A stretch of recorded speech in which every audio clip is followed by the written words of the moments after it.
20 தமிழர்கள் சுட்டுக் கொல்லப்பட்ட விவகாரத்தில் சிபிஐ விசாரணை கோரி சென்னை கோயம்பேட்டில் வியாபாரிகள் போராட்டத்தில் ஈடுபட்டனர். திருப்பதி வனப்பகுதியில் 20 தமிழர்கள் சுட்டுக் கொல்லப்பட்ட விவகாரத்தில் ஆந்திர வனத்துறையினரை கண்டித்து கோயம்பேட்டில் ஆர்ப்பாட்டம் நடைபெற்றது. இதில் 100க்கும் மேற்பட்ட வியாபாரிகள் கலந்து கொண்டனர். பாதிக்கப்பட்டோர் குடும்பங்களுக்கு தமிழக அரசு 50,000 ரூபாய் நிவாரணம் வழங்க வேண்டும் என அவர்கள் வலியுறுத்தியுள்ளனர். துப்பாக்கிச்சூடு சம்பவம் குறித்து சிபிஐ விசாரணை நடத்த வேண்டும், உண்மையான குற்றவாளிகள் தண்டிக்கப்பட வேண்டும் எனவும் வியாபாரிகள் வலியுறுத்தியுள்ளனர்.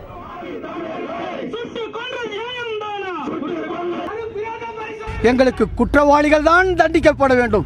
இதற்கு எந்த குற்றவாளி செய்தார்களோ அவர்களும், இதற்கு மறைமுகமாக உதவி செய்தவர்களும், இதில் யார் இந்த கடத்தலை, இந்த மர கடத்தலை செய்து கொள்ளாங்களே பல திமிங்கலங்கள், இவர்கள் தான் தண்டிக்கப்பட வேண்டுமே தவிர எங்களுடைய ஆந்திர விவசாயிகளோ, ஆந்திர வியாபாரிகளோ, வேறு எந்த கேரளா வியாபாரிகளோ, கேரளா மக்களோ யார் மேலேயும் எங்களுக்கு எந்த ஒரு வெறுப்பும் கிடையாது.